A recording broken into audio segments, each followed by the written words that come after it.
I sat on the edge of the bed, the guest room door clicking shut behind me. The smell of roasted turkey drifted in from the dining room, but not a plate was set for me. My son's laughter rang out, blending with his wife's sharp giggle, as if walls could erase a mother.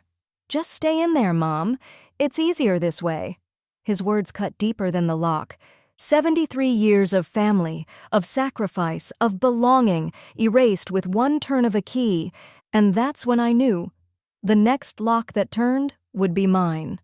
Before we begin, may I ask, where in this big, beautiful world are you listening from? It's always a quiet honor to know who's sharing this space. Drop it in the comments, and don't forget to subscribe. The driveway was already full when Ellie pulled up to the curb, her gloved hands tightening briefly on the steering wheel. Through the frosted windows of her son's 2-story home in Edina, she saw silhouettes moving, laughing. Amber light spilled onto the snow-covered walkway. The faint, unmistakable scent of roasted turkey, heavy with sage and butter, carried through the cold. Ellie exhaled slowly and stepped out of the car, her old winter boots crunching on ice. She adjusted the collar of her coat, smoothed her short silver hair, and climbed the porch steps. Melissa opened the door before Ellie could knock, wearing an apron with an ironic feast mode slogan stretched tight across her chest. Her lipstick was immaculate. Her smile wasn't. "Oh, good, you made it," Melissa said, stepping aside just enough to let Ellie in, not touching her. Inside, the house hummed with conversation and clinking glass. Somewhere down the hall, a football game was playing too loud on a flat screen. Ellie caught the familiar sound of Jason's laugh, full, loose, carefree. The warmth from the entryway wasn't mirrored in Melissa's tone. "We set you up in the guest room. You'll want to freshen up, I'm sure. Dinner's still going." Ellie opened her mouth to ask where the kids were, but Melissa was already walking ahead, not waiting. The guest room was barely furnished, just an old pull-out sofa, a side table, and a lamp with a crooked shade. A pine-scented candle burned faintly on the sill, more for masking odors than decoration. The bed wasn't turned down, no water bottle, no towel, just a folded throw blanket that smelled faintly of mothballs. "Hope this is okay," Melissa said, still with that brittle smile. "We've just had so much going on." Jason appeared behind her, a beer in hand. "Hey, Mom," he said quickly, without making eye contact. "Just drop your stuff and relax, okay? We'll call you when dinner's ready." Ellie stepped inside the room, frowning. "Do you want me to—" The door shut mid-sentence. Click. Ellie froze. She stepped back and turned the knob. It didn't move. She knocked, once, twice, but no answer. Just the dim sounds of laughter and silverware clinking against plates beyond the door. She stood still, the silence in the room thickening like soup. A muffled burst of applause came from the living room, followed by Melissa's loud voice. "Best cranberry sauce ever, Tara." Tara. Of course. Ellie hadn't been invited to bring anything this year. She paced the small room, tugged at the doorknob again, and then sat down on the pull-out, which creaked beneath her. Her eyes moved to the tiny vent near the ceiling, too high to hear through. Her breath came shorter, more visible in the cold air. They hadn't even turned up the heat in here. Time passed. She didn't know how long. No one knocked. No one texted. At some point she dozed off, coat still on, purse clutched in her lap like she didn't trust the room. When she woke again, her back ached and her mouth was dry. It was dark outside. Then came the soft rattle of keys. The door opened. Jason peeked in, holding a paper plate with slices of turkey, a roll, and a cold scoop of stuffing. "Here," he said, avoiding her gaze again.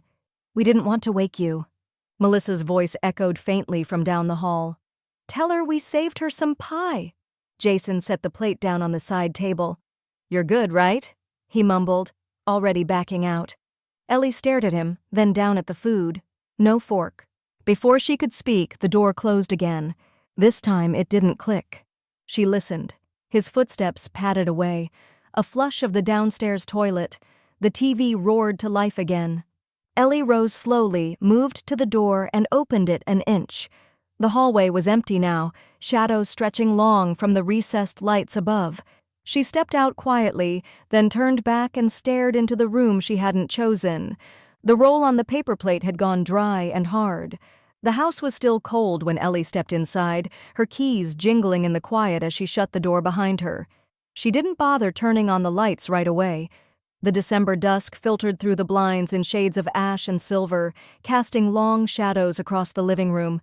She set her coat over the arm of the couch, slipped off her boots with a sigh, and stood still for a moment, listening. The silence here didn't ache. Not like it did at Jason's. Ellie walked into the back room, her steps soft against the wood floor, and knelt beside the old filing cabinet tucked under the window. The drawer squeaked open in protest. She flipped through folders with worn tabs and faded labels, each one a quiet record of a life built deliberately. Tax returns, Social Security statements, faded receipts from her husband's union days at the post office. Her fingers hesitated on one file, mortgage plus house docs. She pulled it out and laid it flat on the table. The first page was yellowed but crisp. Her name, Eleanor L. Grant, typed in neat black font, stared back at her. Below it, next to co-owner, Robert D. Grant, deceased. Ellie blinked hard, ran her fingertips over the raised notary seal like a braille reminder of what was hers. The mortgage had been paid off 16 years ago. She remembered the day the final check cleared. Robert had brought home a grocery store cake and stuck a toothpick flag on top that said, "Ours." Jason's name wasn't anywhere, not even in the margins. She flipped through page after page. Closing documents, tax assessments, utility records still in her name. Her breath came steadier now, quieter, like the air itself was recognizing something long ignored. She hadn't given him the house. He was living here because she let him. She'd only moved out after her knee surgery.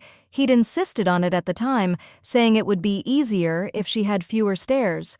She hadn't questioned it, until now. A knock at the back door startled her. She stood up slowly, peeking out through the curtain. Dot Pearson's cropped gray curls and heavy cable-knit scarf bobbed just beyond the glass, her mittened hand already mid-wave. Ellie opened the door. The scent of cold air and menthol balm followed Dot inside. "Sorry for the pop-in," Dot said. "Saw your porch light off and got worried. Thought maybe you were still over there." Ellie gestured toward the table. "I was just checking something." Dot leaned over the papers, squinting. "Is that your deed?" Ellie nodded once. "Still in my name. Every inch of it." Dot whistled low. "Well, I'll be damned." Ellie smoothed a page with the palm of her hand. "Jason never even asked me to sign it over. Not once." "They act like they own the place," Dot muttered, peering closer. "Melissa struts up and down that sidewalk like she built it herself." Ellie's lips pressed into a thin line. "They didn't build anything." For a moment, neither woman spoke. The heater kicked on in the wall behind them, groaning like an old man waking up. Dot tapped one of the pages. "You should frame this, right next to the front door." Ellie almost laughed. Instead, she folded the deed carefully back into its folder and stood straighter. There was a new weight in her spine, not burden, but something bracing, something earned. "I let them treat me like a guest," she said softly, "but I was never one." Dot's eyebrows rose. "Damn right you weren't." Ellie slid the folder back into the drawer. This time the squeak didn't bother her. It sounded like a gear turning, something mechanical and necessary, something that couldn't be undone. She closed the drawer, locked it, and pocketed the key. The air inside the diner smelled of scorched coffee grounds, fried potatoes, and something faintly metallic, like old coins and wet jackets. Ellie sat in a corner booth across from Dot, whose scarf was still damp from the snow. A cracked vinyl menu lay forgotten between them, smudged with syrup fingerprints and crinkled at the edges. Ellie stirred her coffee slowly, watching the cream swirl into clouds. She hadn't said much since sitting down. The warmth of the diner hadn't yet seeped into her bones, and her thoughts were louder than the quiet hum of the place. Dot studied her for a long moment before finally speaking. "You've looked better." Ellie didn't flinch. She wrapped both hands around the mug and said, "They locked me in the guest room." Dot blinked, taken aback. "What do you mean locked?" "The door," Ellie said, keeping her voice low. "Jason closed it, from the outside. There was a click. I sat in there for hours. They didn't come back until it was over." Dot sat up straighter, her shoulders pulling back as though she'd been slapped. Jesus, Ellie. Ellie looked past her, toward the window where snow was starting to drift sideways, gentle and directionless. They brought me a paper plate with cold turkey and a dry roll. Jason didn't even look me in the eye. For a few seconds, Dot didn't say anything. Her hands rested on the table, fingers curled loosely around her coffee cup, knuckles pale. I hope you threw it in their faces. No, Ellie said quietly. I opened the door and left. Dot exhaled sharply and leaned forward, her voice now carrying a steel edge. They think you're weak. They always have.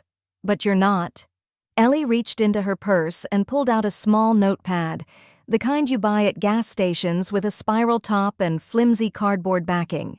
She flipped past grocery lists and appointment reminders until she found a blank page. Without another word, she picked up her pen and began writing. Dot tilted her head. What are you doing? Making calls, Ellie said. I'm going to change the locks, secure the doors, make sure the house is no longer open to people who treat me like I'm just in their way. Dot's expression shifted slowly from confusion to something resembling admiration. Now, that's more like it. Ellie nodded, eyes still on the paper. This isn't just about a door. It's about everything they've taken for granted. Dot took a sip of her coffee, then leaned back in the booth. You know a guy? Ellie scribbled down a second number, circled it twice. I'll find one. A plate of eggs slid onto the table, set there by a waitress with dark circles under her eyes and a name tag that read Brenda. Neither Ellie nor Dot touched the food. The world outside the booth felt far away. Ellie's phone buzzed softly beside her notepad. She didn't pick it up right away, but the preview lit up the screen. Jason, don't forget Christmas dinner. Bring your pecan pie this time. Mel's mom can't stand store-bought. Dot saw it too. Her mouth twisted into something between a laugh and a sneer. He really thinks he can just text you like nothing happened. Ellie locked the phone without responding and slid it into her bag. They're already planning the next performance. Smiles, small talk, and another seat at the kids' table. Dot rested her elbows on the table, staring across at her friend. You've got something better now. Ellie tapped the notepad with her pen, then underlined the last number she'd written. I have the truth. I have the deed. And I'm going to have new locks. The wind outside howled briefly as the diner door opened, letting in a swirl of snow and a young couple in damp coats. The door swung shut again, muting the cold. But Ellie didn't turn to look. Her eyes stayed fixed on the page. The cold had sharpened overnight, turning the air into something almost metallic, like breathing through foil. Ellie stood by the front window, mug in hand, watching the snow sift down in lazy spirals over Lake Nokomis. Her duplex looked the same from the outside. Quiet, unassuming, but something fundamental had changed inside her. The doorbell rang just once. Not impatient, not loud, just certain. Ellie set her mug down, pulled the curtain aside to check, and then opened the door. The man on her porch was tall, with a lined face and a gray beard that looked like it had once been red. He wore a thick navy jacket zipped to the throat and a canvas tool bag slung over one shoulder. A patch on his chest read, Lawson's Lock and Key. "You're Eleanor?" he asked, voice gravelly but kind. "Ellie," she said, stepping back. "Come on in, Mr. Lawson." "Rick," he corrected gently, wiping his boots before stepping inside. The moment he crossed the threshold, he scanned the house with a practiced glance. Not nosy, not judging, just a craftsman getting a feel for the job ahead. "You said rekeying," he began, "but are we talking full replacement? Deadbolts too?" Ellie folded her arms, suddenly conscious of the thinness of the old front door. "All of it," she said. "Every lock, every entrance." Rick nodded slowly, as though her answer confirmed something he'd already suspected. "We'll start with the front and work our way around." She followed him to the door, watching as he unpacked a quiet toolkit. Screwdrivers worn smooth from years of use, a lock cylinder extractor, brass plates, fresh screws. Each motion was deliberate, almost meditative. "I inherited this business from my uncle," he said, more to the silence than to her. "Started sweeping floors in his shop when I was 16. Back then it was all pins and tumblers. These days everyone wants digital. I still like metal. You can hear when it's right. Ellie listened, letting the clink of metal and turn of tools settle into the rhythm of the room. There was something grounding in it. Honest. "What made you call me?" he asked gently, not looking up from the deadbolt he was removing. She hesitated, then said, "My son thinks this is still his house." Rick paused. Not dramatically, just long enough to give her the space to go on. "He moved in years ago. I moved out after my surgery, and I never went back. Now he treats it like I was just visiting." Rick didn't comment. He just kept working, nodding as though he'd heard versions of this before. Different names, different families, same quiet erasure. When he finished the front door, he gestured for her to lead the way. They moved through the house together, room by room, door by door. The side entrance, the garage, even the rusting cellar door that hadn't been opened in years. By the time they looped back to the kitchen, his hands smelled faintly of machine oil and cold brass. He opened a small lockbox and pulled out a clean key ring. "6 keys," he said, handing them to her one by one. "Identical cut. You keep them, you decide who gets a copy, if anyone." Ellie held the ring in her palm. The keys were small and unassuming, but their weight was undeniable. They clicked faintly against each other, a delicate sound with unexpected force behind it. "Thank you," she said, her voice lower than before. Steadier.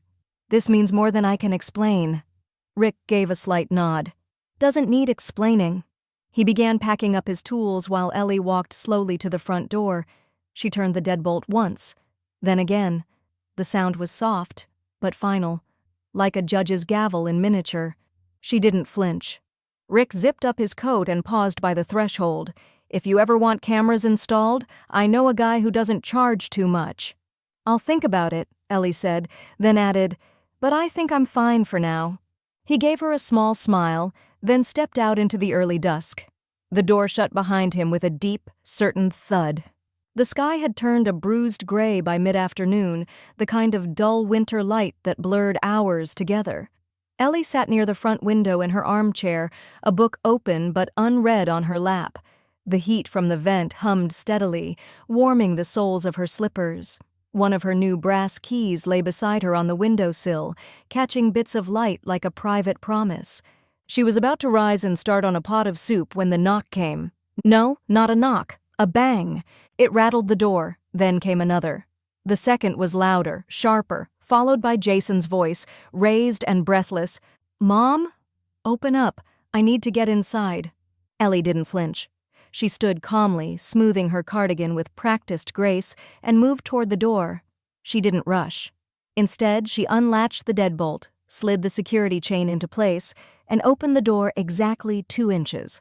Jason stood on the front step in his navy peacoat, fists clenched at his sides, cheeks flushed red, not from the cold, but from anger. Behind him, Melissa hovered with crossed arms and narrowed eyes, her hair tucked into a tight ponytail under a fur-lined hood. Her mouth was already open. "You changed the locks?" Jason barked. Ellie's voice was calm, almost polite. "Yes. You didn't tell us." "I didn't need to." Jason leaned closer, pressing a hand to the edge of the doorframe.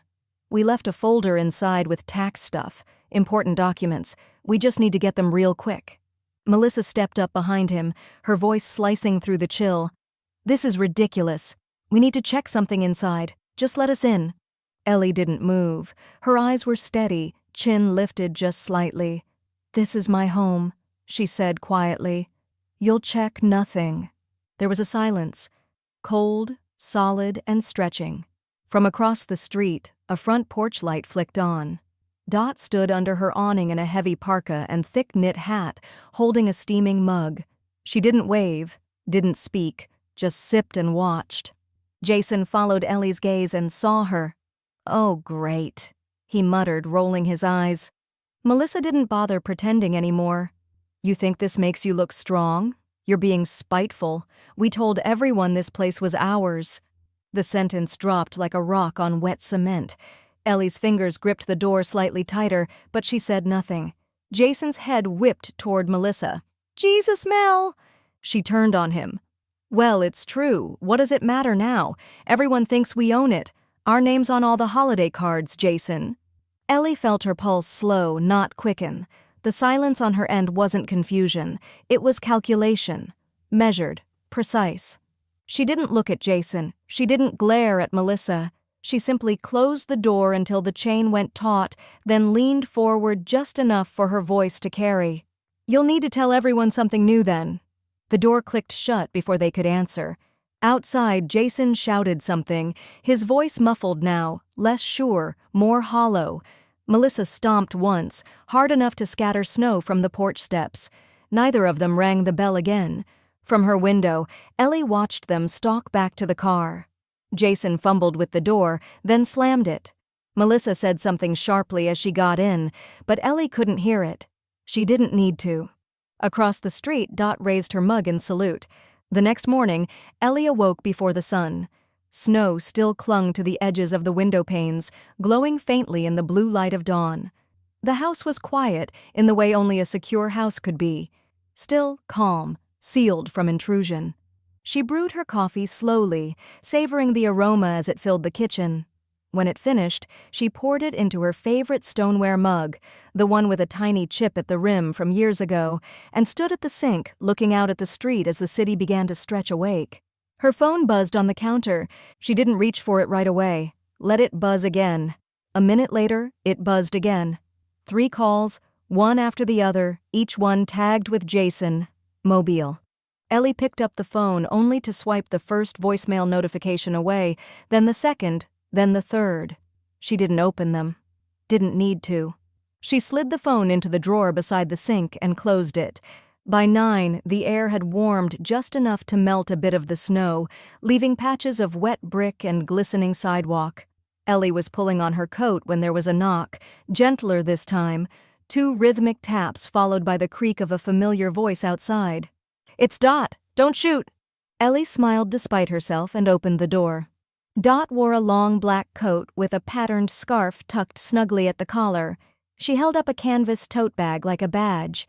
"I'm going to the farmer's market. You coming or what?" Ellie hesitated. It had been a long time since she'd gone out without feeling like she had to be somewhere for someone else. Groceries had become errands, not outings. But Dot was already halfway down the steps, not waiting for a yes. So Ellie grabbed her gloves and went. The market near Minnehaha Creek was quiet, not yet crowded. Rows of white tents stood like a patchwork quilt against the pale winter sky, each one filled with the warm smells of bread, roasted nuts, and cinnamon. Children bundled in puffer jackets clutched cocoa cups while their parents haggled over kale and honey jars. Ellie moved slowly through the stalls, breathing in the wood smoke from a nearby fire pit, her cheeks pink from the cold. For the first time in weeks, maybe longer, her mind wasn't looping on what had been taken. It lingered instead on what remained. At one stall, a man in a heavy flannel coat handed her a paper-wrapped loaf of sourdough. She thanked him, tucking it carefully into her bag. Dot walked beside her, sipping a hot cider, looking far too pleased with herself. "You're glowing," she said. "I knew you just needed to get out." Ellie looked down at her boots crunching softly through packed snow. "Feels good, carrying my own things, choosing them." Dot elbowed her lightly. "Almost like you own the place." They shared a quiet laugh, the kind between women who've earned it. Later that afternoon, Ellie was back home, unpacking the bread and a small jar of apple butter, when her phone buzzed again. This time, it was a text, not a call. "Jason, I've called you 5 times. We need to talk about what you did. It's not okay. I'll stop by soon." The words sat on the screen, flimsy and entitled. Ellie read them once, then deleted the thread entirely. Just then, another buzz. But this time, the name on the screen brought no weight, just a small lift of her brow. Rick Lawson. She picked up. "Hey, Ellie. Just checking in." Thought of a few more security tweaks. Camera above the door, floodlights out back. No pressure, of course. Ellie smiled into the phone, leaning against the counter. "That's kind of you, Rick, but I think I'm okay." "You sure?" "Yes," she said. "For the first time in a long while, I feel safe." Rick didn't push. "Glad to hear it. You know where to find me." She hung up, then pulled the bread from the paper and set it on the cutting board. The crust cracked under the knife with a satisfying crunch. She spread a thin layer of butter, and as she sat down to eat, her hands were steady. Her appetite had returned. Ellie stood in the living room, wiping the last crumbs of toast from her plate when a ping echoed from the phone she had left charging by the window. She hadn't expected another text from Jason so soon, not after yesterday's silence. But this wasn't a message, it was a notification. She tapped the screen. A social media tag. Jason had posted a photo. It was a wide shot of her front porch taken on a sunnier day. The red door, the white trim, the potted mums she'd arranged in the fall, all of it unmistakably hers. Above the image, his caption read, "Our forever home, finally settled. Couldn't have done it without Mel. Count grateful. A family first." The comment section was already growing. Aunt Denise, beautiful, so glad it's yours now. Mark from Jason's office, congrats man, that's a huge step. Tina M, love the porch, invite me over when it's warm. Melissa's cousin Rachel, so proud of you two. Homeowners. Ellie set the phone down with surgical precision, then picked it back up, this time opening the camera app. She took her own photo of the house from inside, looking out through the narrow window beside the door. The brass key glinted on the table behind her in the reflection. Then she tucked the phone away and went to retrieve her coat. By midday, she was stepping through the tall glass doors of the Hennepin County Records Office. The air inside smelled of printer toner and floor polish. Bright fluorescent lights buzzed faintly overhead. Ellie crossed the tiled floor at an even pace, her handbag swinging lightly at her side. The clerk behind the main counter looked up and smiled. "Ellie," she said warmly. "It's been a while." "Hi, Carla," Ellie said, her voice measured but kind. "I need a property ownership confirmation. Certified." "Address?" Ellie slid a small note card across the counter. Carla barely glanced at it before nodding. "Of course. Just a second." She disappeared into the back room, heels clicking smartly on the floor, and Ellie rested her hands on the countertop. She felt no rush, no flutter in her chest. If anything, there was something deeply satisfying about standing here in a building governed by facts and proof. A few minutes later, Carla returned, holding a crisp manila folder and a document with an official-looking seal. "All clean," she said, smiling. "It's still in your name. Has been since you and Robert bought it. No liens, no joint claims, no ownership transfers. You're the only one on record." Ellie looked down at the paper, and her eyes softened for just a moment at the sight of her late husband's name beside hers. Robert D. Grant, deceased, still honored in print. "Can you stamp it certified?" she asked. "Already did," Carla said, flipping the bottom corner to reveal the raised blue seal. "And I printed 2 copies, just in case." Ellie chuckled under her breath. "You always were 3 steps ahead." Carla leaned closer, dropping her voice. "If you want to file a public ownership notice just to get ahead of any false claims, I can help with that too." Quietly. "I might," Ellie said, tucking the papers into her purse with practiced care. "I'll let you know." Carla gave her hand a gentle squeeze over the counter. "Good for you, Ellie." Back home, Dot was sitting on the front porch, wrapped in a crocheted shawl, sipping from a travel mug. When Ellie held up the folder, she let out a delighted gasp. "You did it!" Ellie walked up the steps and handed her one of the copies. "Black and white, signed, certified, and completely mine." Dot clapped her hands together, loud enough to startle a squirrel from the neighbor's tree. "Let's get this framed." Ellie smiled. "Let's get it safe." They both laughed, but the mood was different now, lighter. "Sure." Ellie had traded silence for something solid, and it had nothing to do with Jason's approval.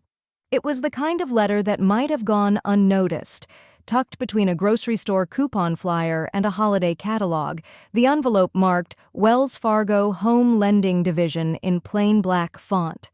Ellie was sorting through her mail at the kitchen counter when the return address caught her eye. She almost threw it out. She hadn't held a mortgage in over 15 years. But something about the weight of the envelope, the faint indentation of the document inside, it gave her pause. She tore it open with her thumb. Inside was a notice of preliminary collateral review, addressed not to her, but to Jason Grant. The house address listed was hers. Her lips tightened slightly as she scanned the bolded summary. This communication confirms the intent to evaluate property listed at 4307 Larch Avenue for secured financing pending documentation.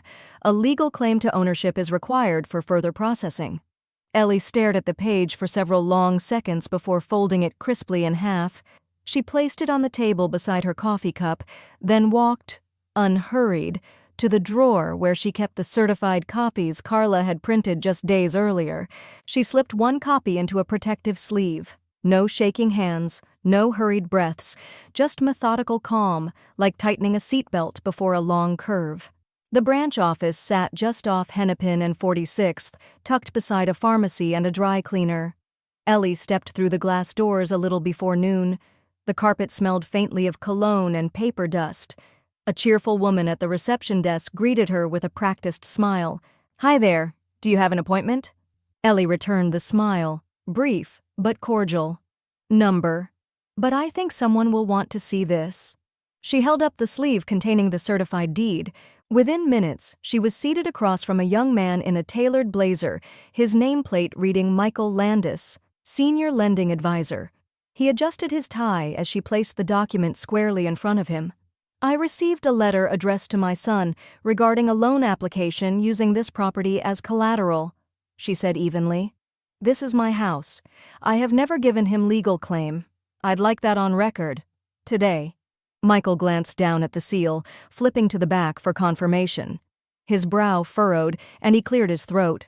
"Well," he said, already typing something into his computer, "this certainly clears things up." He picked up the sleeve again, reading the document more carefully now, the weight of his voice shifting. "This is more than enough to stop the application from moving forward. I apologize for the confusion, Ms. Grant." "There is no confusion," Ellie replied. "There's just entitlement." Michael swallowed. "Yes, ma'am. I'll flag this immediately and close the file." She nodded once, then stood. He moved with her, extending a hand that was warmer than it had been when she first walked in. "Thank you for bringing this in.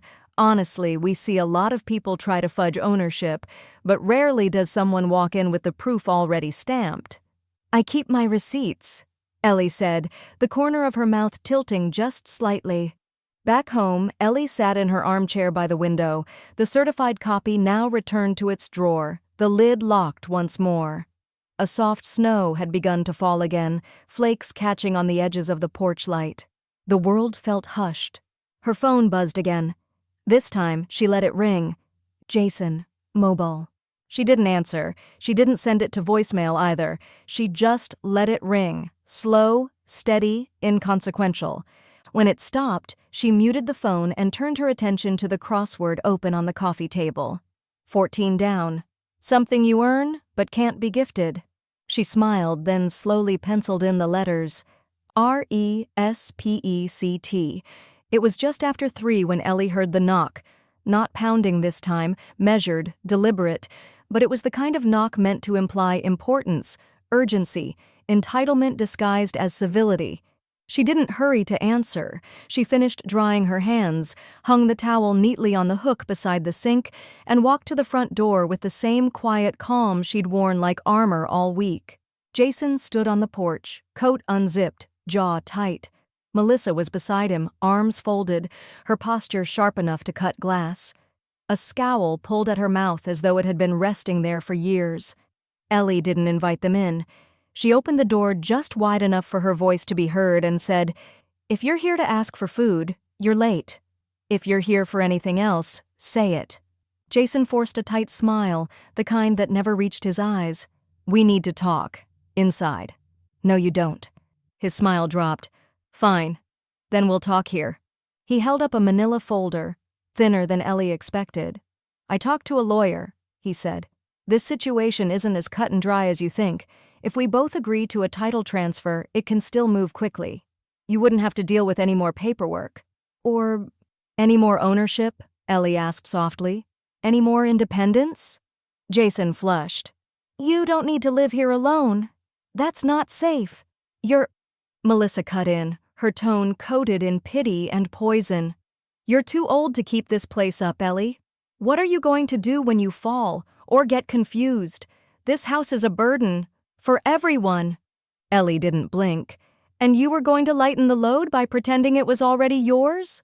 Jason shifted uncomfortably. It doesn't have to be a fight. Then stop showing up like it's one. She stepped back from the doorway for a moment, leaving them framed by the snow-dusted porch. When she returned, she was holding the certified deed Carla had printed, the gold seal still crisp in the corner. She laid it gently on the small wooden table by the entrance, right in their view. I don't need to explain this again, not to either of you. Jason stared at it. Melissa's mouth opened like she had a retort ready, but nothing came out. A gust of wind swirled past the porch, rustling the bushes near the steps. Across the street, Dot leaned against her porch post, arms folded, wearing a sweatshirt that read, "Not today, Satan," and sipping from a thermos. She didn't wave this time, just watched. "You're making this hard," Jason said finally, voice smaller than before. Ellie looked at him long and level. "I raised you in this house. I gave you a place to sleep, to eat, to grow. I opened every door for you, but I'm not giving you the key to this one." She moved to shut the door. Melissa stepped forward like she might wedge her foot into the frame. Ellie didn't flinch. "Try it," she said. Melissa froze. The door closed firmly, not slammed, not locked in haste, just closed.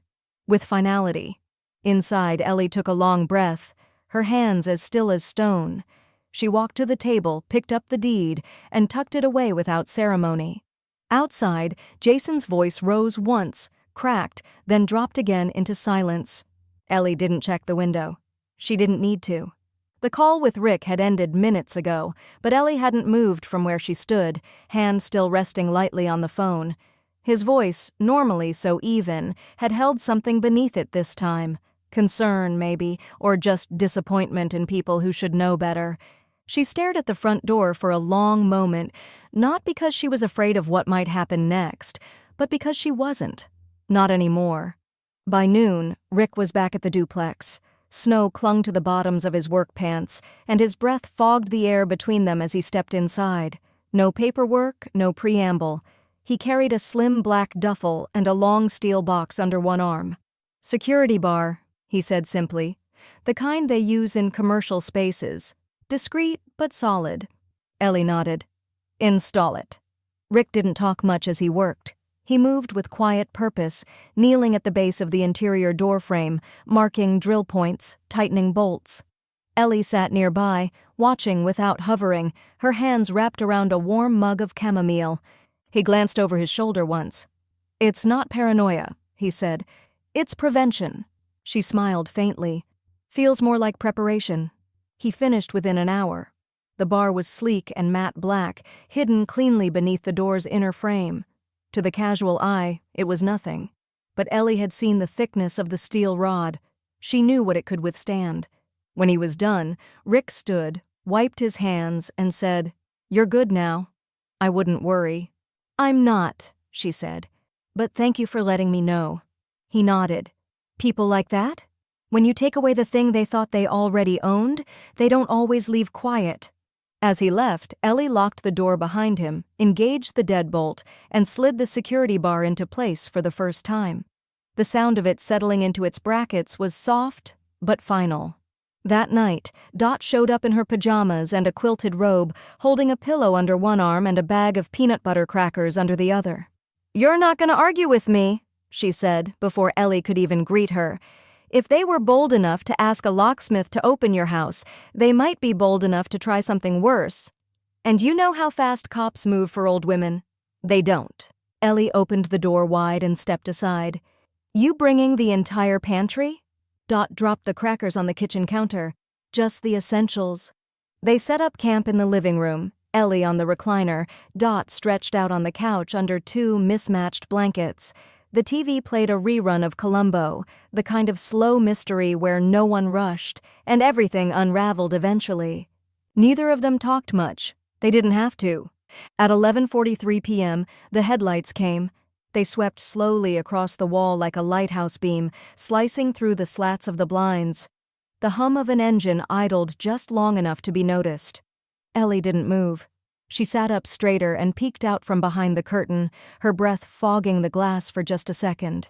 Jason's SUV. It cruised down the block once, then circled back. Slower this time. Dot didn't ask. She simply muttered, "Told you." The car didn't stop. It didn't even pull to the curb. After one more loop, it coasted around the corner and disappeared. Ellie waited a beat longer before releasing the curtain. "You okay?" Dot asked from the couch. Ellie turned off the lamp. "I'm fine." And she was. There was nothing hollow or performative in her voice, no flicker of fear, no second-guessing. Her hands didn't tremble. Her pulse didn't spike. If anything, she felt more certain now than before. The locks had held, the walls had stood, and the line had been drawn, clearly, unshakably. The envelope Jason left sat unopened for nearly 2 days. Ellie placed it beside the fruit bowl on the kitchen counter and left it there, unread. It didn't hum with urgency. It didn't threaten. It merely existed, just another attempt to assert control, dressed up as concern. But by the 3rd day, the calls began. They weren't from Jason. They were from family. The first came from her niece, Megan, in Duluth, then from her cousin June in Missouri, then an old friend of Robert's who still sent her birthday cards from Nevada. Each voice was a variation of the same soft tone, worried, cautious, confused. "Ellie, honey," Jason called. "Said you were having some trouble. He told us you've been acting strange, said you might be forgetting things. Look, we're not trying to meddle, we just want to help." Ellie didn't interrupt. She let them speak. Then she calmly invited them over. On Saturday afternoon, 3 cars parked neatly in front of Ellie's duplex. The sky was clear and cold, the air still sharp with February. Megan stepped out first, wrapping a scarf around her neck as she took in the house like it might be haunted. Inside, Ellie had laid out fresh scones and coffee on the dining table. No apology, no over-explaining, just warmth and space, and a truth she didn't need to dress up.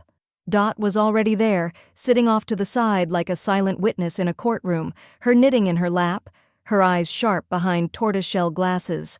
Ellie greeted them each with a hug, calm and steady. "I'm glad you came," she said. June, Jason's second cousin on Robert's side, clasped her hands together tightly. "Ellie, we just want to understand this tension. It's not like you." "No," Ellie said, pouring coffee, "but it is like Jason." Megan's brow furrowed. "He said you changed the locks, that you're paranoid, that you've been ignoring him." "I have," Ellie said plainly, "on purpose." She didn't raise her voice. She didn't retreat into defense. Instead, she walked to the sideboard, opened a small drawer, and pulled out 2 things. First, the certified deed, stamped, dated, her name and Robert's, no one else's. Then, a printed copy of the note Melissa had scribbled and left tucked in her mailbox weeks ago, before Thanksgiving.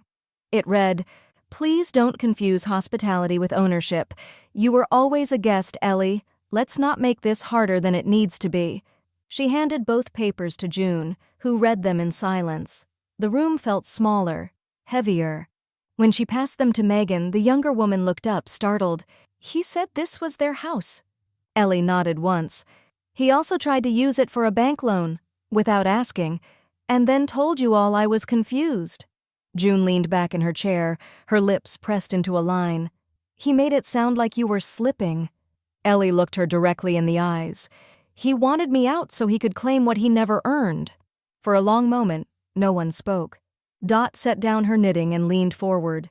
"You know," she said, "some trees just grow bad fruit, and some apples don't fall far. They just rot where they land."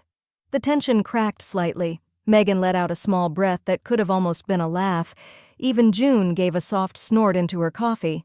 Ellie smiled, but there was no smugness in it, just relief. "They wanted the story to sound simple," she said, "that I was slipping, that they were stepping in. But the truth's never simple, and it's never quiet." She folded the deed back into its folder and returned it to the drawer. "They'll be louder before they stop," she added, almost to herself. The county office building downtown wasn't beautiful, but Ellie had never cared for beauty in city structures.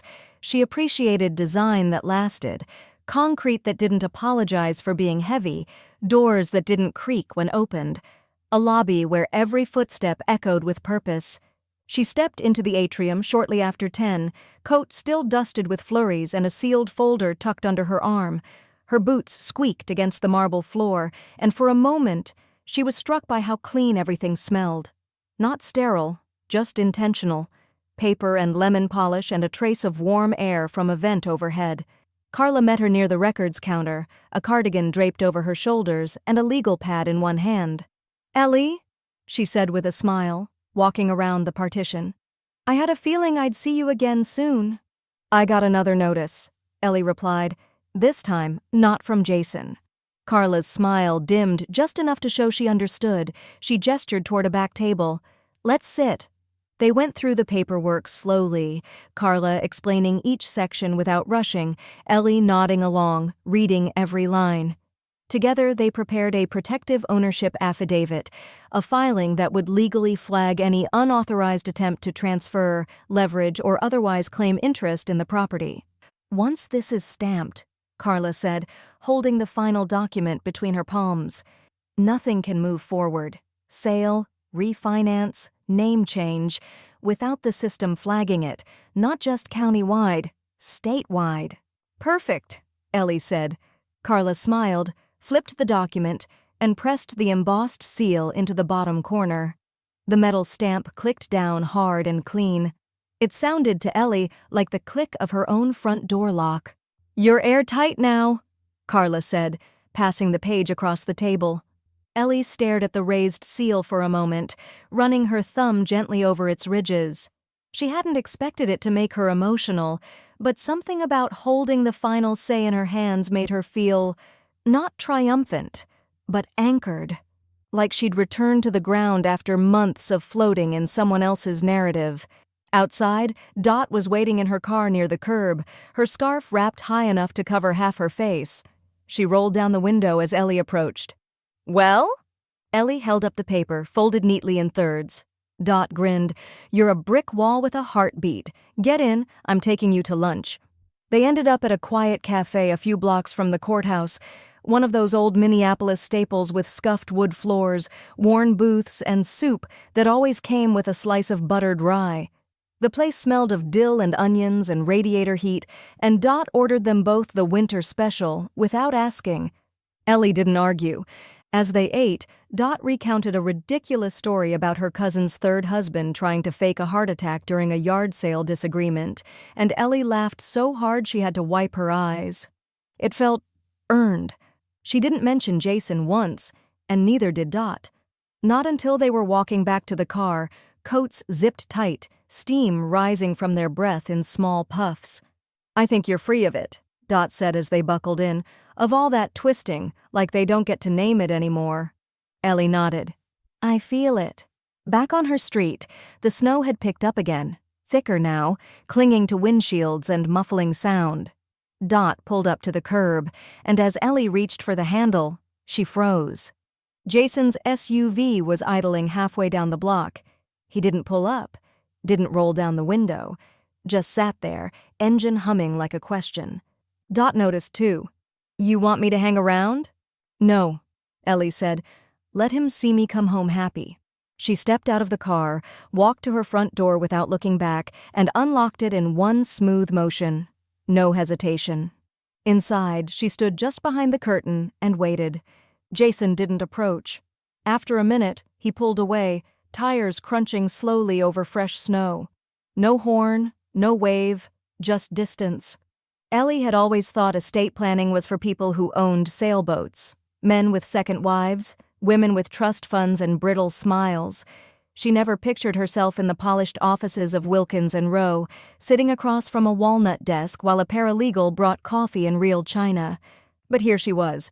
The office smelled faintly of lemon polish and old books, the walls lined with framed degrees and black and white photographs of stern men shaking hands. The room was too warm, but the pen in Ellie's hand was heavy and gold, and when she signed her name, it didn't tremble. Thomas Rowe, her late husband's old friend and longtime attorney, looked up from the folder with a soft smile. "That's it," he said. "Final page." Ellie exhaled, but not out of relief, out of certainty. "I made it clear?" she asked. "You did." He tapped the file. You've named the Nokomi's Animal Sanctuary as primary beneficiary.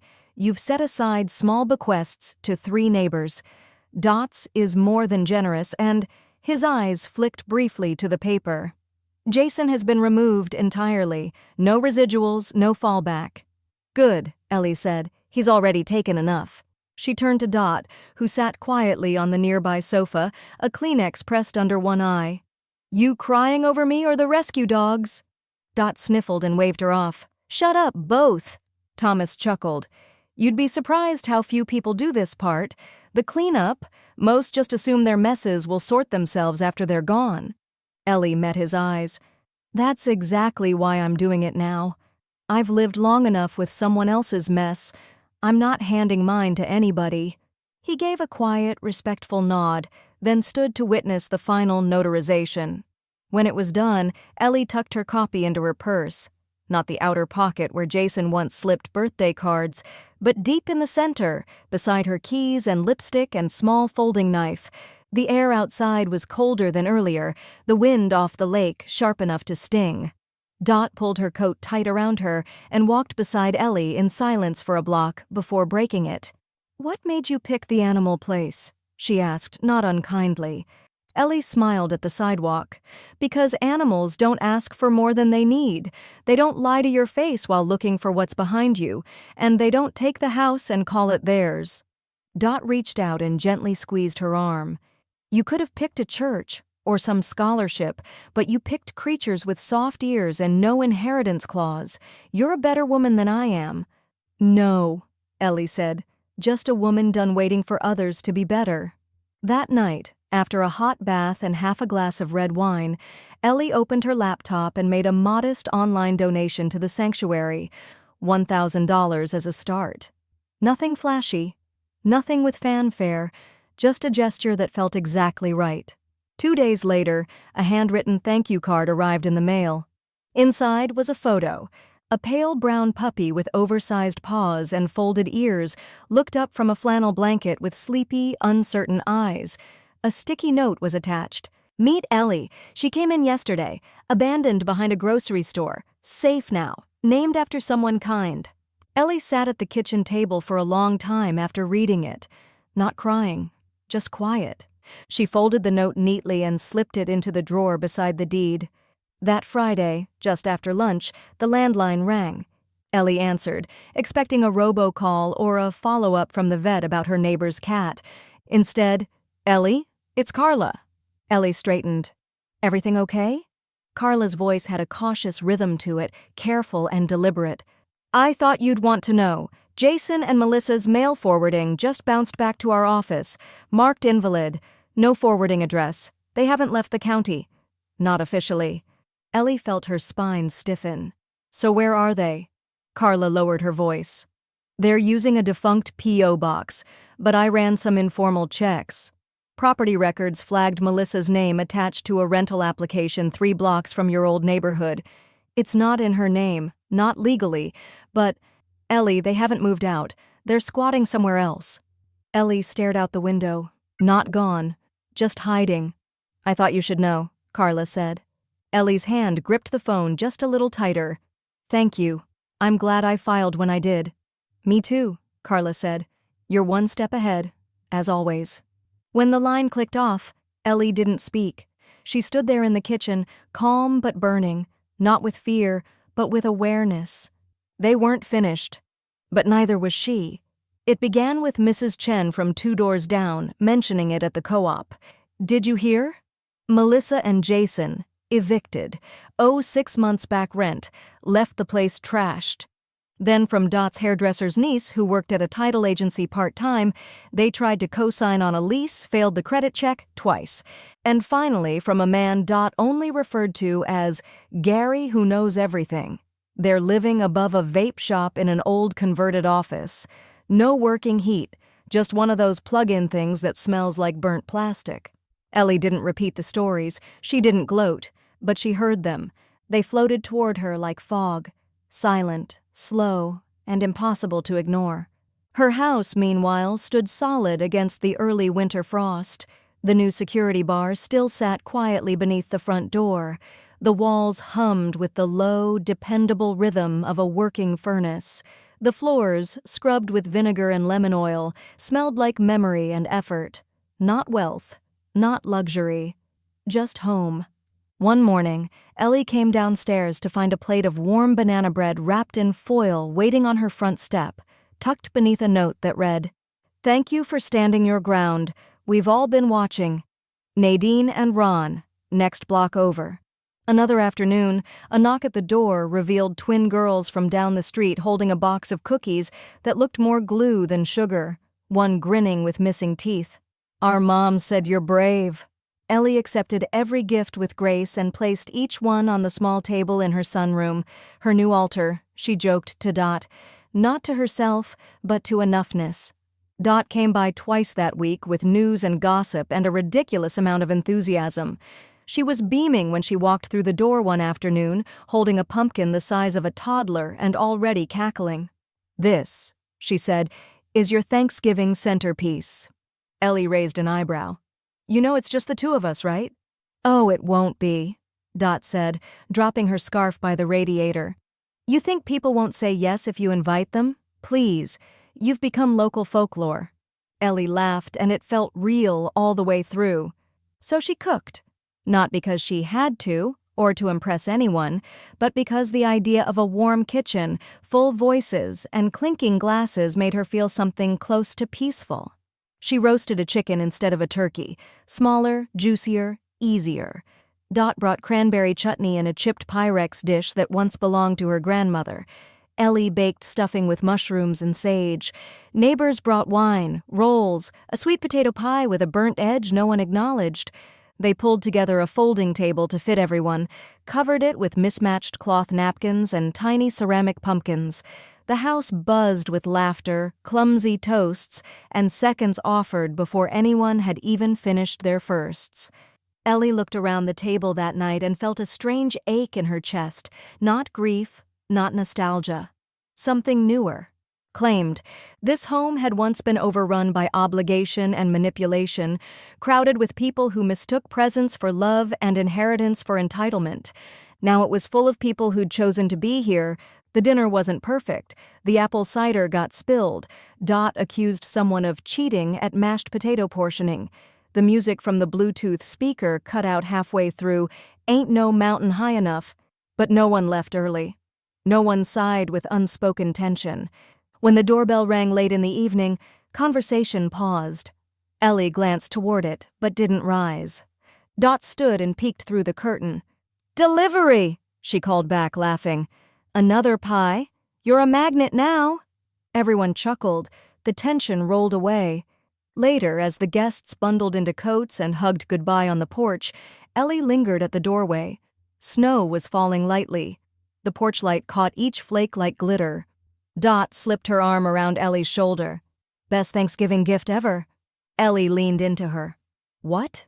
Dot looked over the quiet yard, the glowing windows, the empty street. "Getting this house back, not just the title, the heartbeat." Ellie didn't speak. She didn't need to. Back inside, the house settled around her with soft creaks and the smell of leftover sage. The door closed, the lock clicked, the lights dimmed. She was warm, and she was home. Snow was falling again, not in flurries or storms, just a soft sift from a gray sky that barely seemed to move. Ellie moved through her front yard slowly, her breath forming little clouds as she bent down to brush powdery white from the stone border of her garden beds. The perennials were long asleep beneath the soil, the ground hard and unyielding, but she checked on them anyway. Her hands in lined leather gloves brushed against the faded tags, coneflower, peony, bee balm, each one dormant but not forgotten.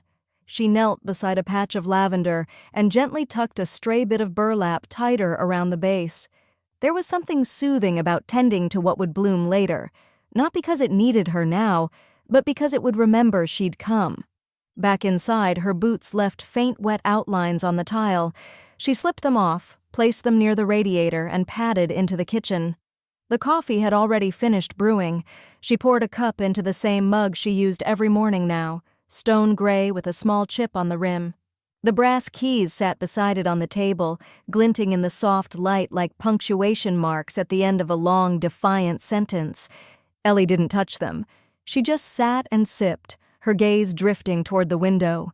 The street outside was quiet. No tire tracks, no headlights, just a blanket of calm draped over the block. There was a knock at the door, 2 quick taps and a third that sounded like someone trying not to drop a bag with one hand. She smiled before she even stood. Dot stood on the porch, cheeks pink from the cold, a paper bag tucked under one arm and a knit hat tilted slightly sideways on her head like it had given up trying to stay put. "You didn't think I'd let you finish all that chutney alone, did you?" she said, stepping inside. "What is that?" Ellie asked, already reaching for the bag. "Cranberry walnut, still warm. Don't act like you're not about to slice it in half before I even take my coat off." They moved together like they'd done it for years, Ellie opening the drawer for a bread knife, Dot folding the paper bag and placing it just so on the counter. There was no performance in it, just rhythm, ease. They carried their plates to the living room and settled near the window, the silence stretching like a cat across the carpet. Outside, snow thickened along the edges of the curb and fence posts. Dot took a bite and let out a theatrical sigh. "I don't even care if I get gluten sweats. It's worth it." Ellie smiled, her fingers curled around her mug. "You always say that. And I'm always right." They sat for a while like that, just watching the street, the soft snowfall, the way the world didn't seem to demand anything of them anymore. At one point, Dot glanced sideways. "You been thinking about him?" Ellie didn't look away from the window. "Not really." Dot raised an eyebrow. "Not in the way I used to," Ellie clarified. "It's not grief anymore. It's just distance and relief." The wind pushed a small swirl of snow against the lamppost outside. Neither of them spoke for a moment. Then Dot said almost idly, "I keep thinking about that first night, after you changed the locks. How he stood out there, fists all balled up like the world owed him something." Ellie nodded. "He thought ownership meant love. And when he couldn't own me, he turned cruel. And now?" Ellie sipped the last of her coffee. "Now he's gone. And not just from this street." She set her mug down and looked around the room. The small lamps, the knitted throw Dot had left behind weeks ago, the tiny framed photo of a sleepy puppy named Ellie that still sat by the back door. The air inside the house felt soft, untouched, as if no one had ever tried to claim it. Dot leaned back in her chair and smiled. "You ever think about what you'll do next?" Ellie considered it for a moment, then shook her head. "This is next. This is enough." The sky darkened slightly as afternoon settled into early dusk. Outside, the snow kept falling. Ellie rose and walked to the front door, not because someone knocked, not because anyone waited, just to do it.